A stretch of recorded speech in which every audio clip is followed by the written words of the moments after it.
On va débuter ce sujet, on va parler d'un sujet majeur impactant dans les flux financiers, c'est la facture électronique. Donc de nouvelles échéances, septembre 2026, avec une obligation pour toutes les sociétés de recevoir une facture au format électronique et pour les grandes entreprises de l'ETI de pouvoir émettre une facture au format électronique.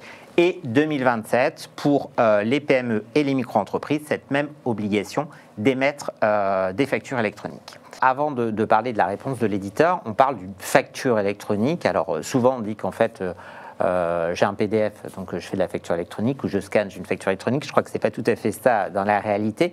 Quelle est la définition officielle que tu pourrais nous donner de la facture électronique ? Effectivement, j'ai lu qu'en scannant une facture, on pouvait faire de la facture électronique, mais non, ce n'est pas le cas. Une facture électronique au sens de la réforme, on l'entend, dans le sens de la RFE, est une facture qui est dématérialisée de bout en bout, c'est-à-dire de son émission jusqu'à sa réception. Une facture qui à un moment est papier puis scannée, par exemple, est juste une facture qui a été dématérialisée et elle ne s'entend pas au sens de la réforme. Aujourd'hui, la réforme veut qu'on traite de façon entièrement dématérialisée, au sens de la réforme, les factures. D'accord. Donc effectivement, on voit bien que la facture électronique n'est pas un PDF, mais un ensemble d'éléments organisés et structurés. Sedge répond à cette obligation légale et peut accompagner les clients Prodware dans cette compatibilité à la facture électronique. Alors au niveau des FRP1000, vous êtes bien entouré, d'une part par Sedge, mais aussi avec Prodware. Alors le chemin que vous voyez à l'écran, c'est vous partez de votre version actuelle de FRP1000. On va migrer vers une version qui est la version de la facture électronique de FRP1000, qui est la V11, qui est sortie mi-septembre. Cette version, elle n'évoluera pas dans les prochaines années. Enfin, elle aura des nouvelles features, mais il n'y aura pas de V12, de V13. On va la pérenniser, cette version, pour que vous puissiez au maximum anticiper la facture électronique. Lors de cette migration, il faut vous poser certaines questions, notamment sur le niveau de votre infrastructure. Est-ce que vous voulez en profiter de votre migration vers la V11 pour vous insérer dans le cloud ? On voit aujourd'hui, nous, chez Sedge, on a notre offre notamment SSC, que Prodware distribue également, qui vous permet d'être dans le cloud avec FRP1000. Et nous, on voit des croissances de plus de 30% aujourd'hui. Donc, il y a une forte adoption des clients FRP1000 pour avoir le logiciel dans le cloud. L'autre partie, c'est la partie Tech Partner. On a une offre notamment de reporting, de fiscalité, de recouvrement, qui sont des sujets de plus en plus importants aujourd'hui pour les directions financières. Et c'est le moment de voir est-ce que vous avez peut-être des besoins en cash management, en reporting, etc., à ajouter durant votre migration. C'est le moment, en fait, de revoir un peu les besoins. C'est une opportunité de pouvoir revoir son infrastructure et les logiciels autour de son pôle comptabilité. Exactement. Et dernier point, la dématérialisation, que j'ai mis en haut un petit peu à part, qui vient en complémentarité uniquement sur la réception, et que je vous invite d'ailleurs tous à installer, vous, client 1000, aujourd'hui sur votre FRP1000, qui vous permet dès à présent de gérer la partie réception et qui sera complémentaire de la V11 sans rentrer dans les détails. D'accord. Donc on voit bien qu'effectivement, une des premières réponses, c'est cette V11 qui est une mise à jour obligatoire pour être compatible facture électronique sur vos logiciels FRP1000. On l'associe au Data Clean and Control, qui est un outil qui est très structurant pour nos clients dans le cadre de la facture électronique. Est-ce que tu peux nous en dire plus de ce qu'il fait et en quoi il est impactant ? Il y a deux éléments importants autour de cette V11. Le premier, c'est le Sedge Network, dont on va parler également, et Sedge Data Clean and Control. Alors, Sedge Data Clean and Control, c'est un outil de mise en conformité. Comme tu l'as dit, la data, c'est le sang des entreprises. C'est notamment votre base tiers que vous qualifiez tous les jours, avec lequel vous faites votre comptabilité, est une partie très importante. Et nous, avec Sedge Data Clean and Control, on va vous permettre de contrôler les données obligatoires et donc de vous permettre de sécuriser votre capacité à faire de la facture électronique. J'entends par là que le numéro de TVA intracommunautaire, le numéro de SIRET sont des éléments obligatoires aujourd'hui pour pouvoir émettre et recevoir des factures électroniques. Si vous n'avez pas ces éléments, vous êtes juste bloqué. Et aujourd'hui, on a des bases tiers chez des clients qui sont très bien qualifiés, il n'y a pas de problème. Et il y a des clients qui ont des besoins justement de clarification. On peut avoir le même tiers représenté 4 fois sans numéro de SIRET. Et en fait, Sedge Data Clean and Control va vous permettre d'enrichir et de contrôler ces données, d'enrichir en allant chercher dans des annuaires de manière avec de l'intelligence, d'aller enrichir avec les informations qui peuvent manquer, donc de manière automatique, et aussi contrôler, c'est-à-dire vérifier s'il y a des erreurs et des anomalies, et permettre de le corriger de manière automatique. Aujourd'hui, à chaque fois qu'on a présenté les fonctionnalités de Sage Data Clean and Control, on a eu des effets waouh dans la salle, puisque c'est un travail qui était manuel. Et aujourd'hui, on a l'aide de la technologie pour nous aider à enrichir ces données et donc de sécuriser la capacité à faire la facture électronique. C'est des éléments qui vont prendre du temps, surtout sur des bases tiers, vous pouvez avoir plusieurs milliers de tiers. Donc c'est des choses qu'il faut anticiper. Ce n'est pas du jour au lendemain, on enrichit sa base, on la met à jour. C'est un travail de tous les jours d'enrichissement pour être prêt le jour J. Et l'option Data Clean and Control va venir en plusieurs phases aussi. On a cette partie de conformité qui est sortie aujourd'hui en septembre avec la V11. Et on va avoir une deuxième partie qui va sortir autour de cet été avec des automatismes.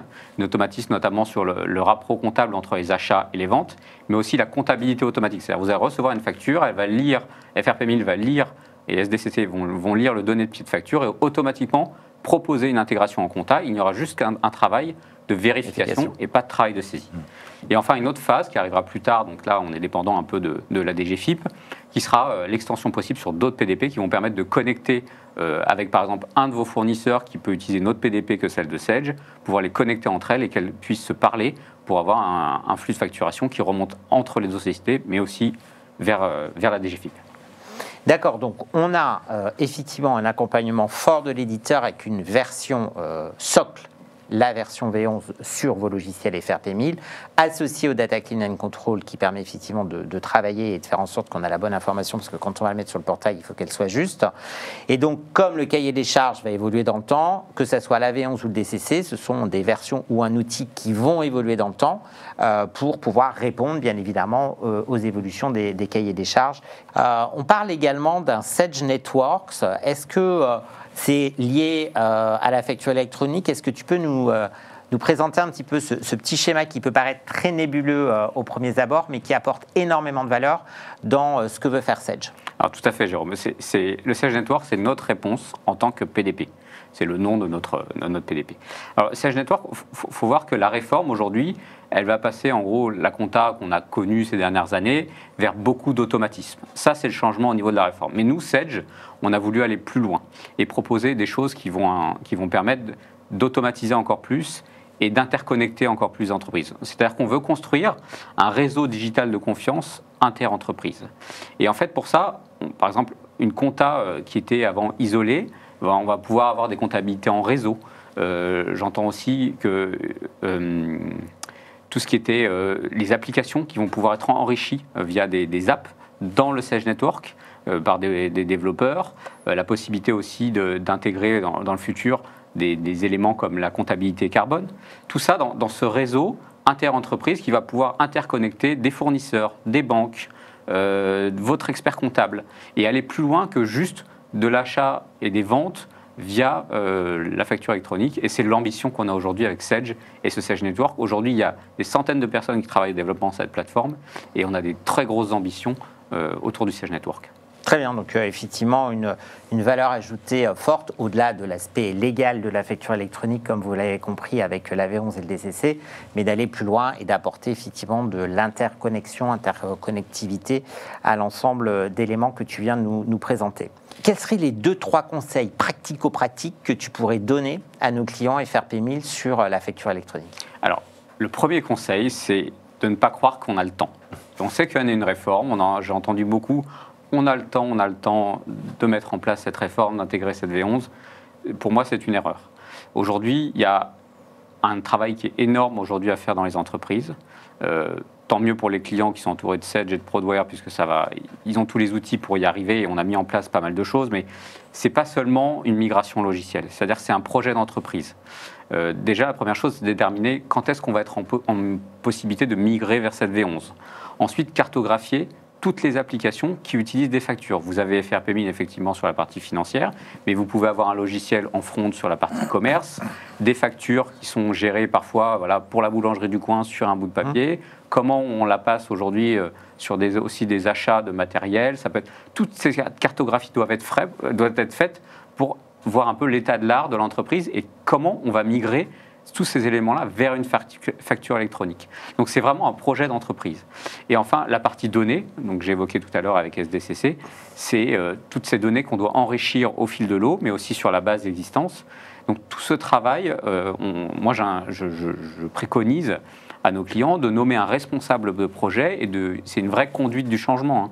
On a des gens qui faisaient de la saisie comptable qui vont plus avoir à faire de la saisie comptable, mais plutôt de la vérification, et qui vont pouvoir avoir des tâches beaucoup plus avec une vraie valeur ajoutée. Tous ces éléments-là sont vraiment des changements profonds pour l'entreprise qu'il ne faut vraiment pas sous-estimer et anticiper surtout. Voilà. Quels sont quand même les avantages pour nos clients sur la mise en place de cette facture électronique? Alors, tu parlais du mur à un instant. Il faut imaginer que les entreprises qui n'auraient pas anticipé vont se retrouver le jour de l'obligation légale sans avoir une capacité d'émettre ou de recevoir des factures électroniques. C'est une sorte de chômage technique. Il faut bien l'anticiper parce que c'est un élément qui est très structurant. Je ne veux pas faire peur, mais il faut y aller aujourd'hui sur la facture électronique. Alors, les avantages alors au début, comme on est français, on râle un petit peu sur ces changements, mais on en tire des bénéfices. Premièrement, c'est des éléments en termes de productivité. C'est-à-dire qu'on va avoir un gain de temps et une meilleure maîtrise des coûts.